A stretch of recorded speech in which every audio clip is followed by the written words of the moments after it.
officers discovered a massive £2 million worth of cannabis plants grown illegally in a bingo hall in Mexborough.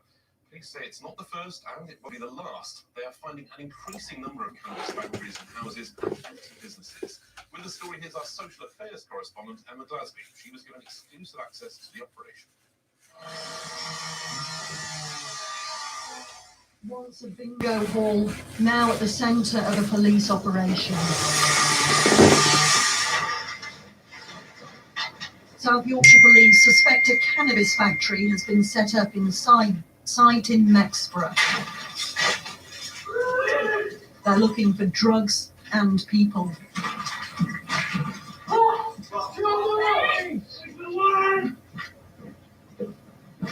Inside, there's a major cannabis operation. It's still early stages in the investigation. We're still trying to work out how big the setup is. It's a bit of a maze in there, but we're talking potentially between 500 and 1,000 plant setup in there. So really significant scale operation. Just as a rough estimate, a mature cannabis plant street value could be sort of 800 to 1,000 pounds. So top end, if there are 1,000 plants in there, then there could be approximately £1 million worth of drugs sold on the street. Eventually, they discovered 2,000 plants worth more than £2 million. It's hot, there's a strong smell, but it looks like I think I might have stopped now. Well, that's good. Have been found inside, but officers will now That's good, it's stopped. Searching through the building. They are going from room to room, checking to see if anyone is hiding inside. Police soon arrest 2 men on suspicion of drug offences. This operation is the result of good old-fashioned police work. Local neighbourhood officers spotted the road had been dug up, potentially to tap into the mains electricity supply, and there were suspicious changes to the building. But this is not just about cannabis. It's a common conception among certain parts of the community that cannabis is a low-level, less harmful drug and that it's relatively innocent pastime to have. But what sits behind it is things like this, a setup that potentially lines the pockets of organised criminals to the tune of millions of pounds. And behind it, there's almost always exploitation and coercion and modern slavery. And that's the thing that the general public and the local communities don't necessarily see. But say there's been a big increase in these cannabis factories in South Yorkshire in the past year, and it can cause huge disruption to local people. Across Doncaster, in various communities, we are seeing power outages for residential properties as a result of the electricity that's been abstracted to power these big setups. It's believed this factory was set up fairly recently, a big investment by criminals, now disrupted by police. Emma Glasby, BBC Look North, Mexborough. The spread of the Indian variant of COVID-19 has raised some concerns that restrictions won't be totally lifted next month as planned. However, it emerged today that early results from the mass test events, including the World Snooker Championships in Sheffield, show holding big events without masks and social distancing can be as safe as going to a restaurant or a shopping centre. Olivia Richwald reports from a gig in Leeds. The stage is lit up, the audience ready, and a smoke machine creating a moody, misty atmosphere. In this basement bar, it feels like life before COVID, except tonight gig goers aren't allowed to sing or hit the dance floor, and the band Atlanta House haven't performed together for 15 months. Incredibly excited, very nervous with it being the first time in a long time, but we're just raring to get back on stage. The venue at the Wardrobe in Leeds has a capacity of 400. That's been reduced to just 100 with social distance seating in place. The business received £175,000 of culture recovery money from the government, so tonight isn't about making a profit. But the main thing for us is we're giving fans the opportunity to play, the staff the opportunity to work, the sound techs are getting to work, and security is filters down, and it's had an effect, but it's worth it to doing it. Under the government's roadmap, social distance performances like this can now take place. But it'll be June the 21st at the earliest before nightclubs can open and gigs without social distancing can take place. Nightclubs have been closed since the 23rd of March last year.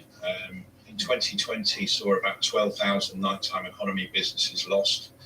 We understand that for every 3 closed businesses, we are only getting 1 open. We know that over 600,000 jobs have been lost.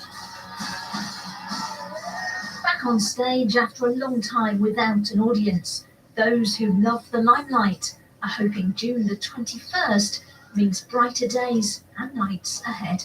Olivia Richwald, BBC Look North. Well, meanwhile, Kirklees Council has confirmed it will be offering extra testing and vaccinations in an attempt to reduce COVID infections.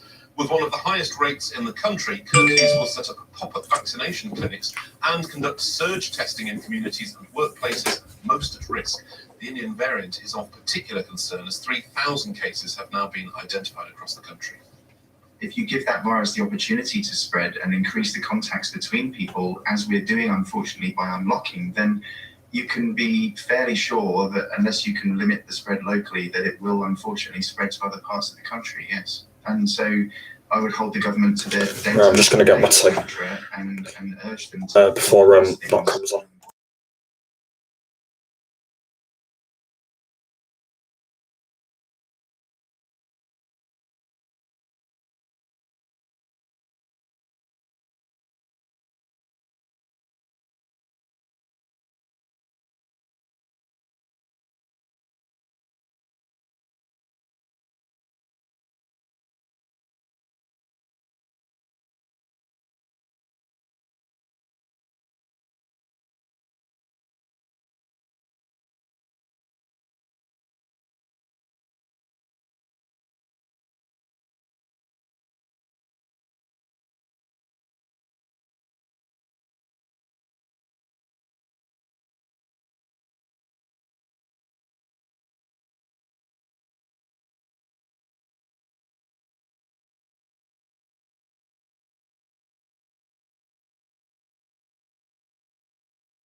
Oh, got the mic off.